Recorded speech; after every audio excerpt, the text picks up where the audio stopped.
गोबर सिर्फ खेतों की उर्वरक शक्ति नहीं बढ़ाएगा बल्कि आपकी कार को भी सड़क पर तूफानी रफ्तार से दौड़ाएगा, और वो भी पेट्रोल डीजल से भी बेहतर कम कीमत पर। साथ ही प्रदूषण को भी कंट्रोल करेगा, क्योंकि सरकार की नई पंचगव्य योजना गौशालाओं को आत्मनिर्भर बनाएगी, बल्कि ग्रामीण युवाओं के लिए रोजगार और किसानों के लिए कम लागत वाली खेती का रास्ता भी खोलेगी। इसके अलावा अब गांव में पैदा होने वाला गोबर सिर्फ खाद बनाने के काम नहीं आएगा, बल्कि उससे बनने वाली बायोगैस से कारें भी चलेंगी। और योगी सरकार के इस प्लान से यूपी के 1 ट्रिलियन इकोनॉमी बनने का मिशन भी कामयाब होगा। देखिए हिंदी खबर की ये स्पेशल रिपोर्ट।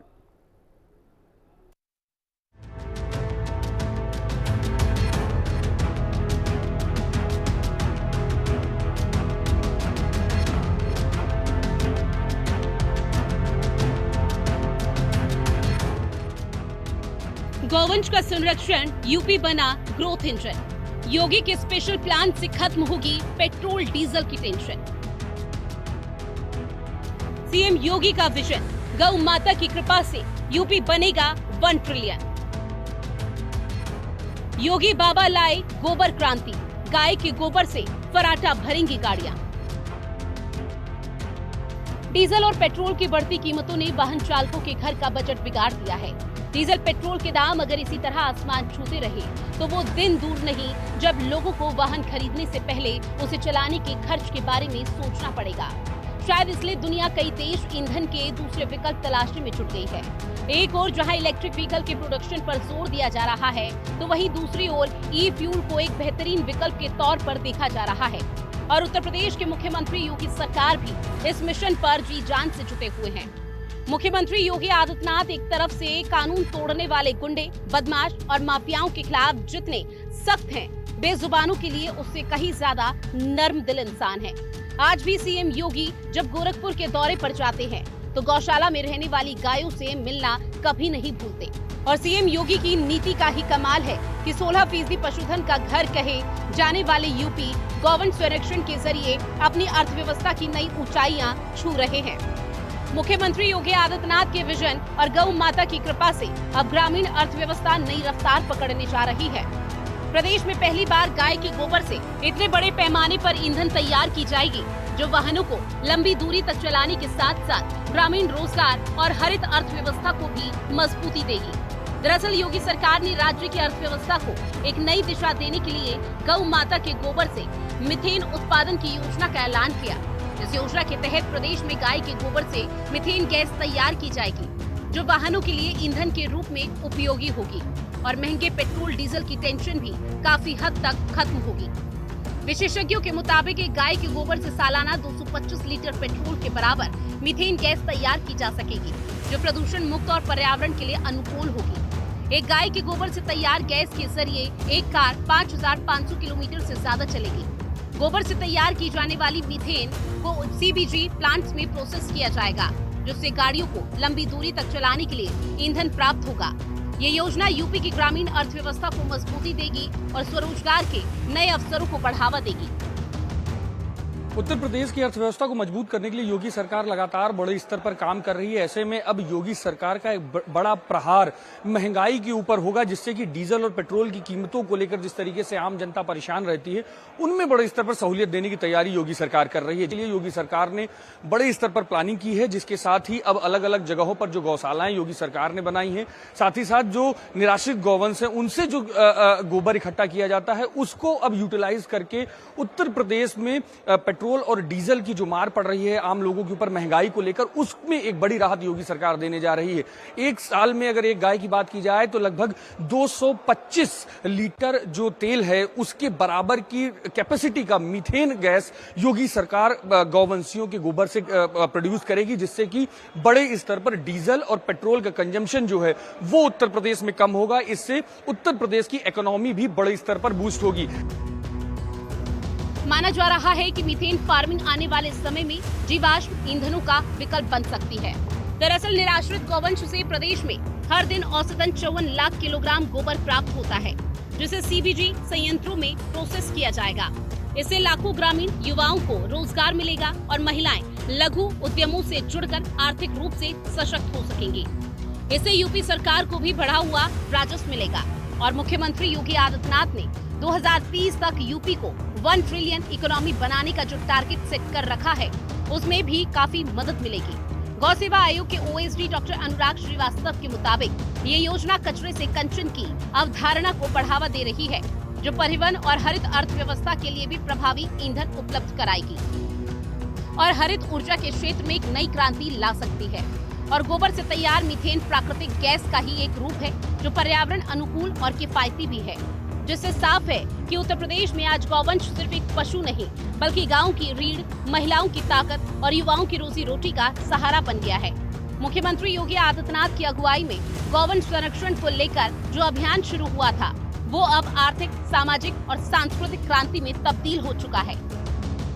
आदरणीय प्रधानमंत्री जी ने उत्तर प्रदेश के अंदर गोवर्धन योजना की शुरुआत भी करवाई। अब उसके माध्यम से उत्तर प्रदेश के अंदर गोवंश के द्वारा यानी जो गाय का गोबर है, यह अतिरिक्त आमदनी का स्रोत किसानों को लिए बनेगा। बायोफ्यूल की यूनिट लग रही है यूपी के अंदर, वह अतिरिक्त आमदनी का स्रोत भी बनेगा और ये कार्यक्रम युद्ध स्तर पर चल रहे हैं। गाय के गोबर से आज उत्तर प्रदेश में कुछ जनपदों ने पेंट बनाने का काम भी किया है और हमारा प्रयास होना चाहिए कि इस पेंट को ब्रांडिंग करते हुए इसे हम सब्सिडी दें और इसको खूब हाईलाइट करें और प्रयास करें कि हर देव स्थलों पर, अपने घरों की लिपाई पुताई पर इस पेंट का इस्तेमाल करें। गाय का गोबर अब तक खेती, जलावन के अलावा पेंट और जरूरत के अन्य सामानों के लिए तो इस्तेमाल होता ही है, लेकिन योगी सरकार के नए प्लान से यूपी में अब गाय के गोबर से गाड़ियां भी फराटा भरती हुई नजर आएगी। सौर ऊर्जा और पवन ऊर्जा की तरह ही बायोगैस भी एक नवीकरणीय ऊर्जा स्रोत है। ये गैसों का मिश्रण है जो ऑक्सीजन की गैर मौजूदगी में गोबर और अन्य जैविक घटकों के विघटन से पैदा होती है। इसमें मुख्यतः मीथेन गैस शामिल होती है जो ज्वलनशील होता है और उसके जलने पर ताप और ऊर्जा मिलती है। इसी ऊर्जा से कार चलेगी। भारत की सीएनजी कार मार्केट में 70% हिस्सेदारी का दावा करने वाली कंपनी मारुति सुजुकी ने अपनी रिपोर्ट में कहा है कि 10 गाय एक दिन में जितना गोबर करती है, उससे तैयार बायोगैस एक कार के हर दिन की ड्राइव के लिए काफी है। भारत में बायोगैस का उत्पादन बढ़ेगा तो इससे ग्लोबल स्तर पर कार्बन एमिशन को कम करने में देश का योगदान बढ़ेगा और ये सब कुछ होने जा रहा है योगी सरकार के मिशन गौ संरक्षण की वजह से, क्योंकि सीएम योगी ने न सिर्फ गौवंश को संरक्षित किया बल्कि इसे ग्रामीण अर्थव्यवस्था का आधार बनाकर युवाओं और महिलाओं के लिए रोजगार के अनगिनत अवसर सृजित किए हैं। गोबर और गौमूत्र से बने उत्पादों ने इस क्रांति को और गति दी है। ये हालात 2017 से पहले की अखिलेश सरकार के दौर से बिल्कुल अलग हैं। अखिलेश शासन में जहां निराश्रित गौवंश को सड़कों पर भटकने या बूचड़ खानों में बिकने के लिए छोड़ दिया जाता था और गौकशी की घटनाओं पर कोई अंकुश नहीं था, वहीं योगी राज में गाय को न सिर्फ पूजा जाता है बल्कि उसके संरक्षण के लिए हर तरह के उपाय भी किए जा रहे हैं। आपको जानकर ताज्जुब होगा कि गाय, जिसे कभी सिर्फ धार्मिक भावना से देखा जाता था, आज उत्तर प्रदेश के गाँव की आर्थिक क्रांति की धुरी बन चुकी है। योगी सरकार ने सिर्फ गौवंश नहीं बचाया बल्कि हजारों ग्रामीण परिवारों को आय और आत्मनिर्भरता का रास्ता दिया। ये मॉडल न सिर्फ उत्तर प्रदेश बल्कि पूरे देश के लिए प्रेरणा है, जहां पशुधन को संरक्षण के साथ विकास का इंजन बनाया जा सकता है। 2019 में की गई 20वीं पशुगणना के मुताबिक यूपी के 1 करोड़ 90 लाख गौवंश हैं, जिनमें 11.84 लाख निराश्रित गौवंश शामिल हैं। व्यवहारिक रूप से 2017 में ये संख्या 12 लाख से ज्यादा थी।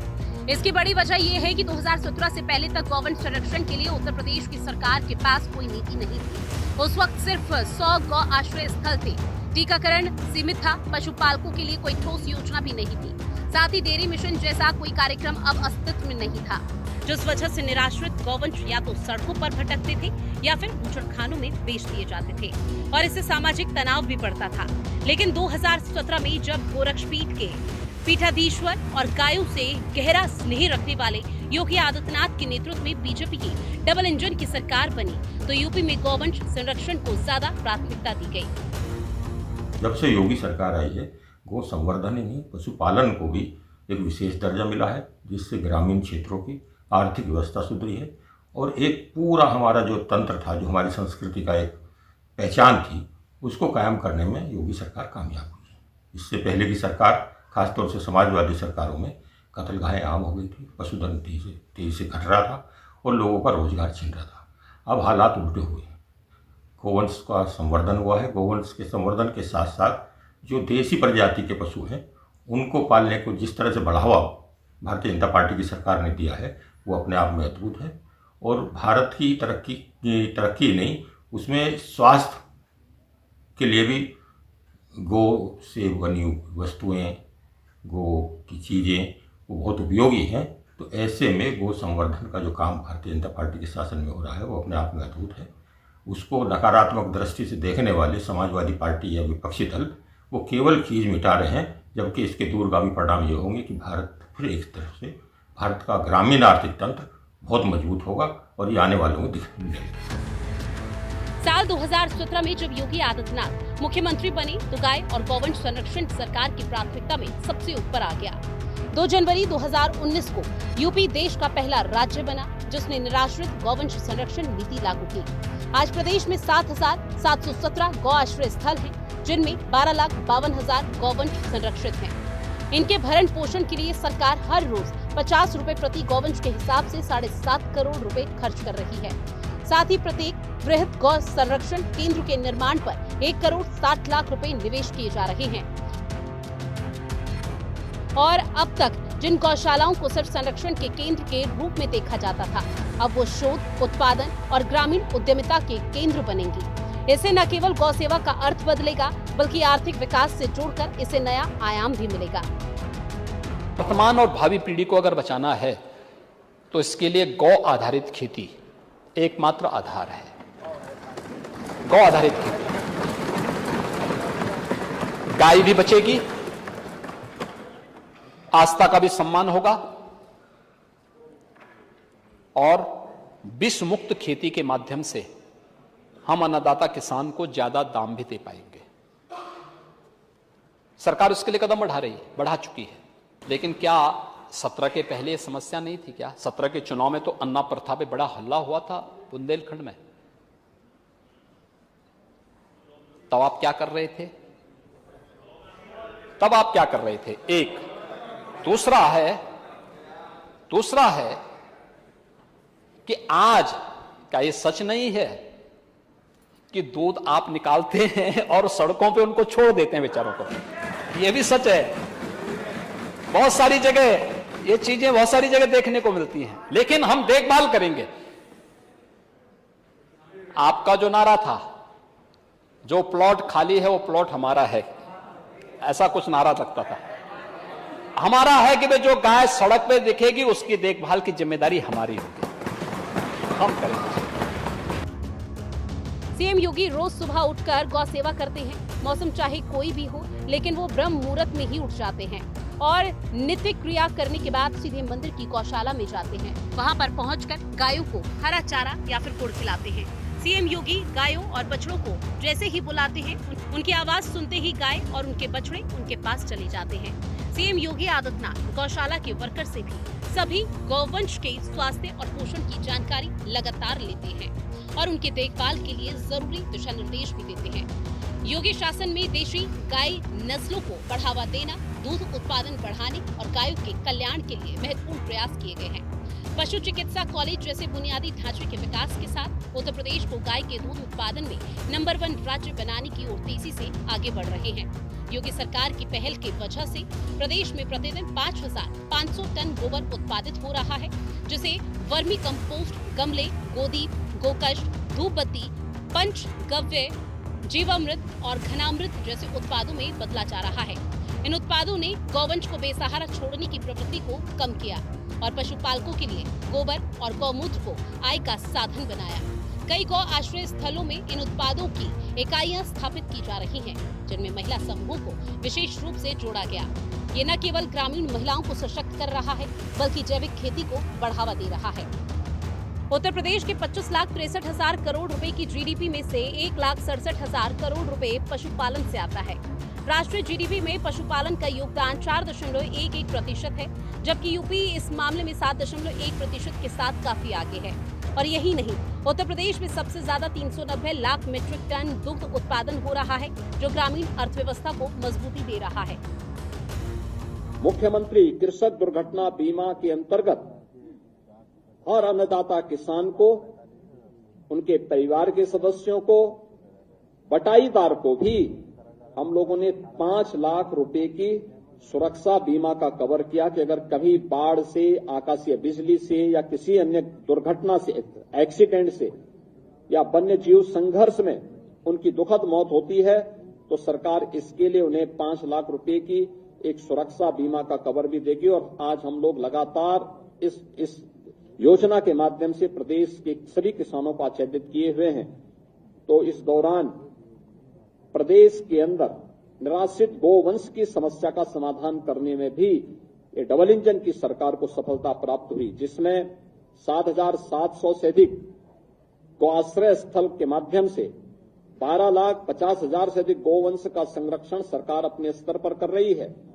और सहभागिता योजना के माध्यम से 1,05,000 पशुपालकों को 1,63,000 से अधिक गोवंश उनकी सुपुर्दगी में दिया गया है, जिसमें प्रति गोवंश प्रति माह अन्नदाता किसान को सरकार 1,500 रुपए का भुगतान करती है एक गोवंश के लिए। ऐसी मान्यता है कि गौमाता की सेवा करने वाले को अंत में बैकुंठ की प्राप्ति होती है। जो व्यक्ति गौमाता की सेवा करता है वो जीवन मरण के बंधन से मुक्त हो जाता है। यानी जिस घर में गौमाता का वास होता है वहाँ 33 करोड़ देवी देवता निवास करते हैं। इस प्रकार गौमाता की सेवा करने वाले को अक्षय पुण्य की प्राप्ति होती है। और मुख्यमंत्री योगी आदित्यनाथ के नेतृत्व में उत्तर प्रदेश ने गौवंश संरक्षण को एक सामाजिक, सांस्कृतिक और आर्थिक क्रांति में बदल दिया। गोबर और गौमूत्र आधारित उत्पादों ने ग्रामीण अर्थव्यवस्था को सशक्त किया है, जबकि युवाओं और महिलाओं को रोजगार के नए अवसर मिले हैं। ये मॉडल न केवल उत्तर प्रदेश बल्कि पूरे देश के लिए एक प्रेरणा स्रोत है। हिंदी खबर की स्पेशल रिपोर्ट।